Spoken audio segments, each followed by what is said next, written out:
Hello and welcome to Stampscapes 101. This is going to be a quick scene here based on this image that we see here. Did recently another live stream, but this is a really quick and easy scene to do in, creating a fairly complex looking scenario here. What we have here is a photo print done on photo paper. You can print this out on, pretty much any type of paper you want. Could be cardstock, could be glossy or matte photo paper. These photographs are free to download and print from my Flickr gallery. I'll have the link to it in the description section below this video. Just click on Show More and it'll have the link down there. Okay, so this is a 4x6 print, okay? This is a 4x6 piece of vellum. This one happens to be the Canson. I'll have a link to it in my description section as well, but we'll be placing this right over the top of that, and we'll be using some spray adhesive on here, okay? All right, so let's just get started with this one. This type of photo paper, you can use pretty much any type of ink you want. I would stay away from the oil-based pigment inks like a VersaFine Clair, something like that. It might dry on this type of paper, it might not. But water-based inks such as your dyes will work just fine. If you have a Brilliance water-based dye, it'll work just fine. I'm just going to use my StazOn, okay? I know a lot of people have StazOn. A lot of you have dyes too, but I'm just going to go with the StazOn here. Okay, so on my photo, I'm stamping this towards the bottom of my composition and a little bit over to the left-hand side.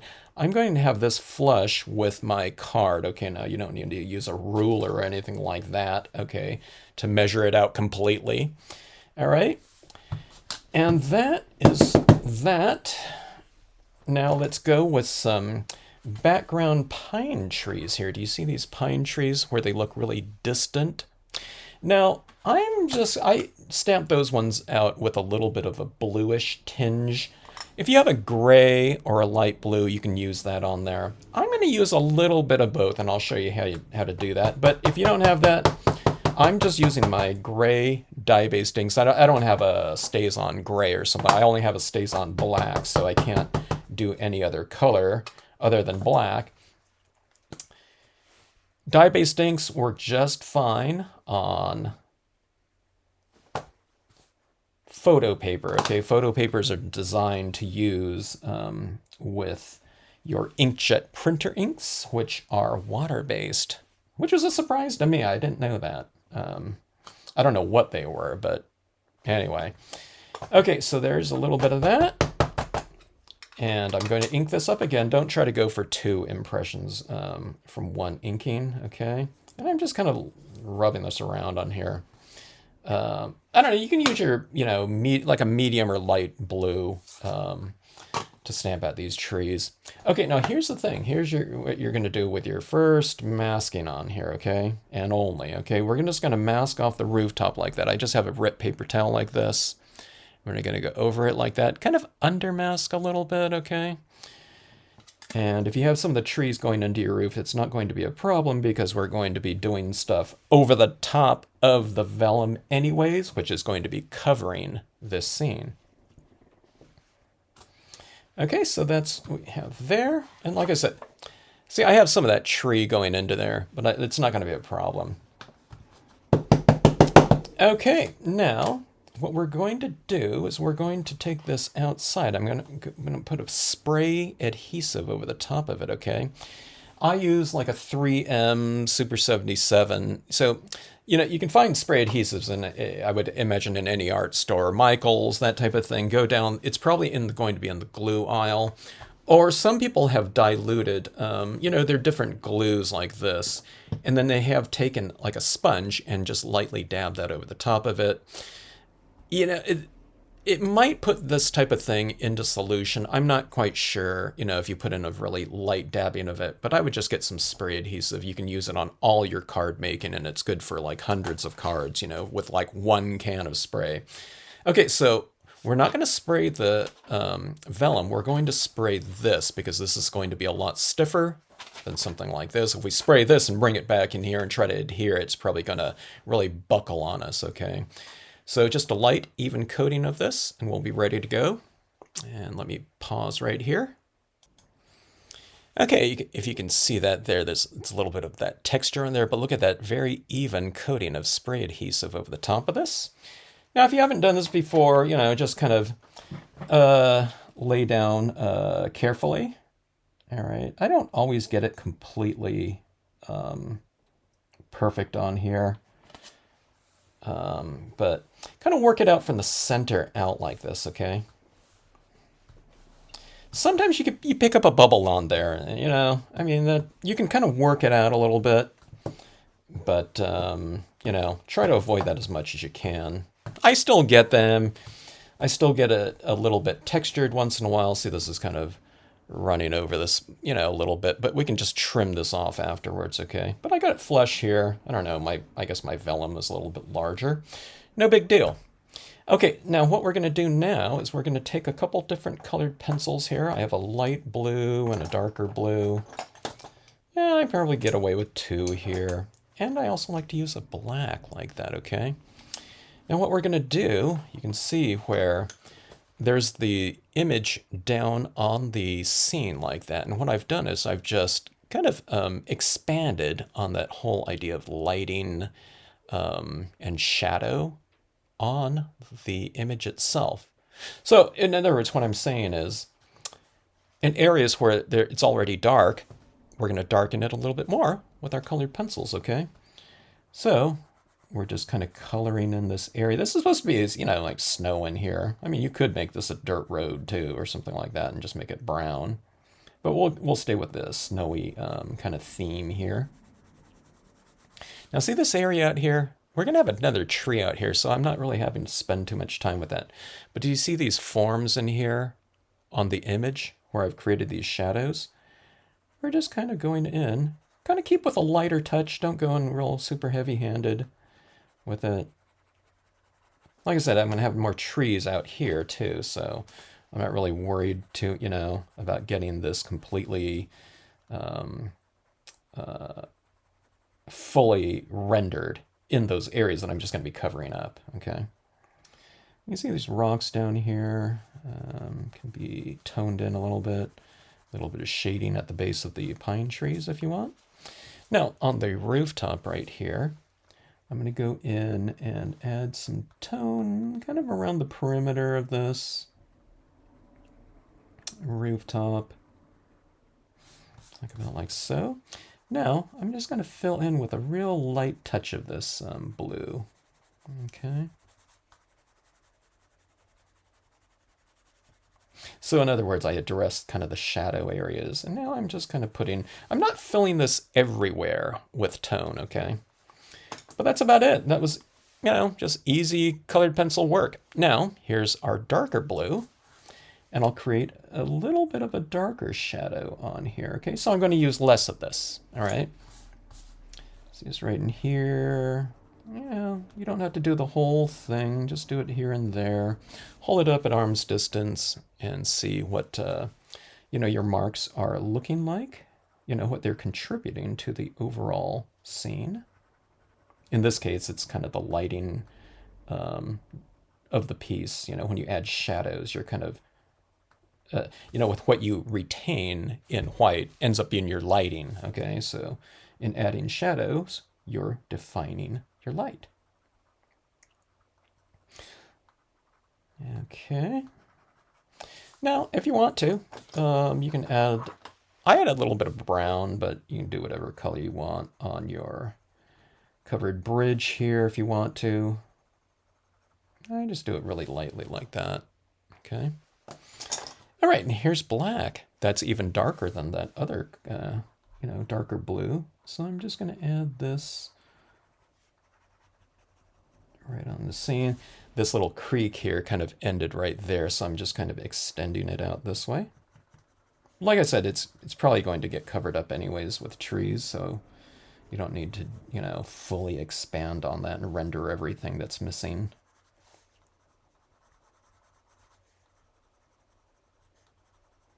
A little bit of shadows being cast by the fence right here. Vellum is really beautiful to color on with colored pencils. It has a really great texture to it. Okay, so it is time for our pines and rocks here. Okay. And, you know, any type of tree, you know, here's a spruce tree, something like that could work too. I'm going to use my pines and rocks. Now I'm going to use this again with my stays on, okay?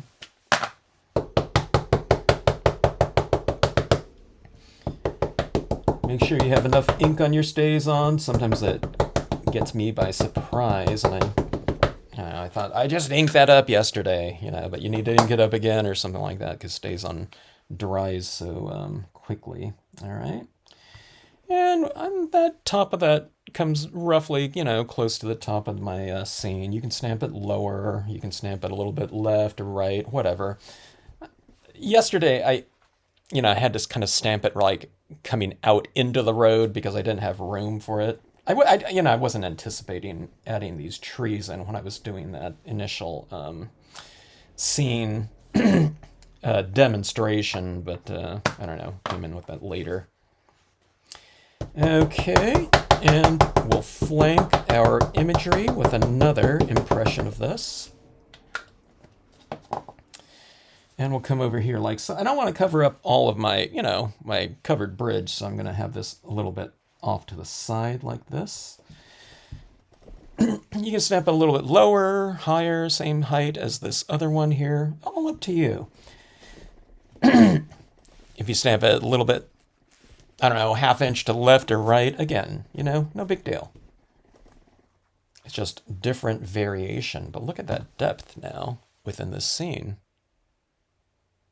You almost can't even tell that the vellum is on there. If you gave this to someone, I doubt if they'd really know that. Okay, let's do some embellishing on here. I mean, this could be, you know, the final piece if you wanted to. But I like a little bit of a kind of lighting within the scene, okay? And what I do is with a white paint pen, this is a white acrylic paint pen, you can use a white gel pen. In the old days, you know, back when we had a very limited selection of really good gel pens, I would say, some people use correctional pens, and it worked, you know, pretty good for them. You know, it wasn't like a writing instrument, so it's a little bit more difficult, but, you know, people made do, and it worked out, you know, just adequately. Okay, now what I'm going to do is on some of these branches, on this right side tree, I'm going to put highlights on the left side of the tree, you know, for the most part. Yeah, it's just little dots like this. You can do line work or whatever you want.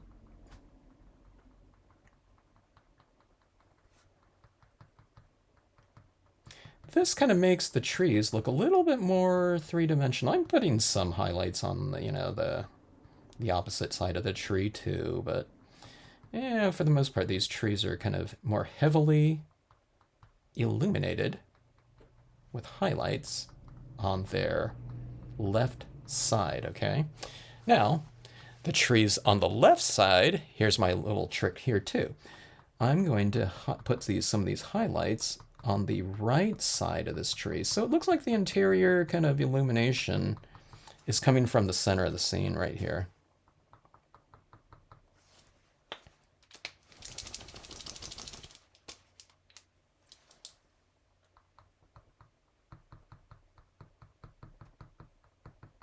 Yeah, it's a nice little kind of accent to the trees.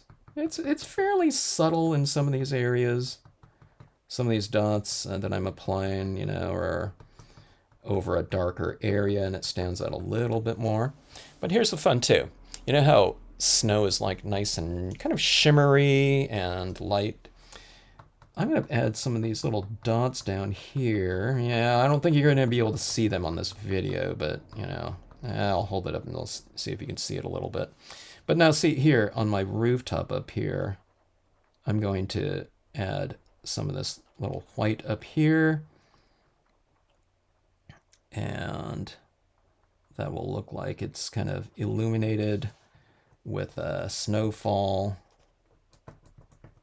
My pen gets a little bit clogged once in a while because as I'm going over dot, I'm getting dry paint in there. So just do a little bit of a, let's see, let's do a little bit of a scribble here. I was going to try to find my piece of dark paper.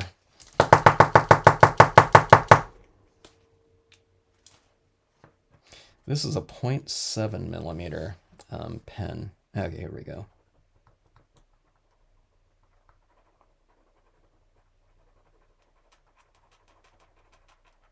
There we go, good flow. Okay, now you can put some of these highlights in the background as well on some of these trees. There we go, it's really flowing now.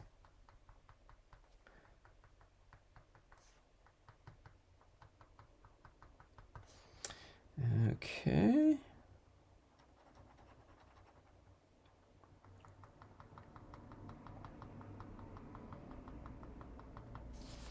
All right, and that shimmering little reflective snow down here. Here's these fences right here too. And I can put a little bit of a highlight on tops of my fences, little fence posts, I should say. That.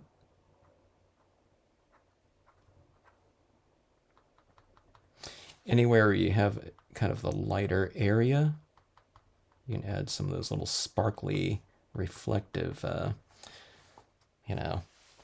they call it specular light in there. But see that? See on my fence posts right there? I've kind of put that little line, little streak down like that.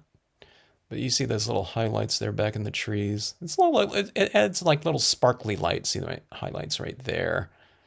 I mean, it brings out the trees, from the distance a little bit more. But it gives it something in common with the background things as well from a textural standpoint. Okay, now one of the things I did on this one is I splatter painted it with some white, Dr. Martin's Bleed Proof White. It's a white watercolor paint. But let's just keep things simple and we'll do a little bit of snowfall with our paint pen here, okay? So you can use this paint pen as like little stars if you're doing a nighttime type of sky.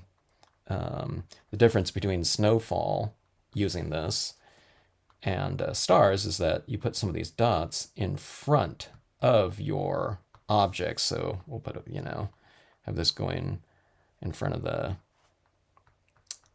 covered bridge, in front of the trees, in front of some of those clouds. All right, and there you have your snowfall. Look how kind of dimensional that looks. Doesn't it look like that snow is really in front of that? And that's that vellum effect. The vellum effect kind of mutes everything that's in the background. Okay, now one of the things I added in this one was the sound of silence right here. I really like that quote stamp. I'd say that these pieces are really conducive for word stamps, okay? You'd be a quote or something like that, or a word. You can do a Merry Christmas on this one if you want to, or something like that. I don't know. Winter or peace. I have this one that just says peace. All right. And we'll just stick with the stays on for this one right here. Sound of silence. I'm going to do a test print. Okay, just to get my bearings as far as whatever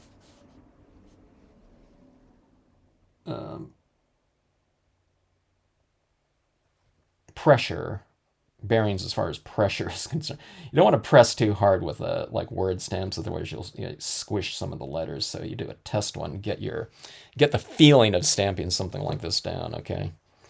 But there you have it there, sound of silence. Right here I put in this thin little white cardstock around it like that. And then this is a piece of silver foil. Doesn't that look great with this card right here? Kind of makes it more of a postcard. You can make it a folding card too, but there you have it right there. So, I don't know, like a 20-minute card, not including, the trimming of the of the 4x6 vellum, but that doesn't take long to do. But this card right here, I don't know, it's a really fast one to do. I think very effective, and it's incorporating some very easy techniques in here that give, a good amount of depth to the scene using that vellum. And like I said, that colored pencil work on the top of vellum just has a nice, it has a really great kinesthetic feel to it, and it's really fun to use like that. So great ways to create depth, and all these different tools in here, are things that a lot of us already have too in photo papers. I don't know, a lot of people have photo papers from the past. I've found that a lot of people already have some vellum in their supplies, so if you have some of that, it's great to get. And I don't know, you can create some really effective cards using this type of combination of media. Hope you enjoyed it. If you have any questions, drop me a note in the comments section. Thanks so much for watching the channel.